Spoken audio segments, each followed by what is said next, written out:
Hello cinephiles and cineasts of YouTube. This is Bill Robertson, and I'm going to talk about a Netflix original, The Babysitter. Alright, tomorrow night, you, me, party. What up, C? B, call us if there's any trouble, okay? Cole, don't cause any trouble. I bet B has boys over at your place all the time. That's what babysitters do. Seriously, have you ever been awake after she's fallen asleep?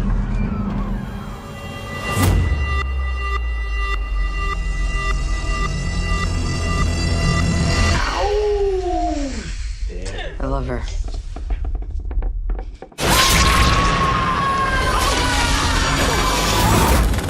Man, 3 of the 4 people got an STD. I got 2 people's blood on me. You do the math. 911. My babysitter is trying to kill me. Are the attackers in the house? They're downstairs having a blast. Alrighty, babes, let's head upstairs and get the blood of the innocent. This would go viral. I mean, nobody's done human sacrifice. People have always done human sacrifice. Yeah, but like, not in America with hot people. Hey.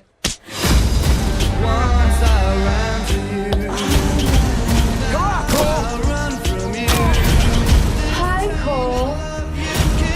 Not weird, we're just having fun. Things get messy when you make a deal with the devil.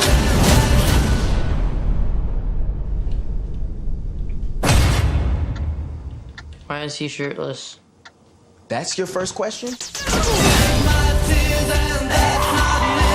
There's only one way to end this, Cole. Fuck you!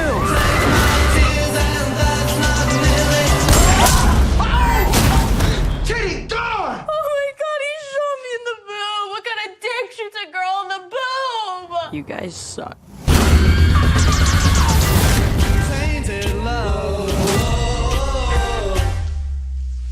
Crazy bitch. The Babysitter was just released by Netflix, and it is a horror movie. Perfect for this time of year, right? I like it. It is a very good, very fun, very creative movie. By creative, I mean it takes a lot of the horror genre tropes that we all know and love and mixes them into an hour and 25 minutes of gore, sexuality, jokes, and fantasy. Even though it is technically a horror movie, I give it a fantasy classification as well, because it's a bit of a fairy tale. The movie's not believable at all. You must take quite a leap in logic to follow along the beats and plot points throughout this movie. Most of everything that happens is pretty absurd and over the top. That's one part of why I consider it a fantasy. Another part is it's the story of a young boy growing from innocent boyhood to an adult, through the metaphor of him needing a babysitter at the beginning of the movie, and growing into the young man who no longer needs a babysitter by the end. This is a McG movie. Now, McG first got popular directing music videos, which led to a gig in the late 90s with the first Charlie's Angels reboot. He also did the sequel to that movie. Both movies did fairly well. I remember enjoying them. I don't remember much about them, but I do remember enjoying them. He also does a lot of producer work. You'll see his name in a lot of television. I believe he's involved with Supernatural and I don't know how many other TV shows. One movie that I was very excited that he was going to be working on was one of the Terminator reboots or sequels. I don't know how you classify them anymore. I think he was Salvation. I think he did Terminator Salvation. Came out back in 2009-ish. The one with Christian Bale and a digital Arnold Schwarzenegger. I was very excited for that movie, as were a lot of people. And then when it came out, it just kind of disappointed. It didn't live up and I don't remember why. I just remember walking out of the theater. I watched that movie at Mann's Chinese Theater on Hollywood Boulevard.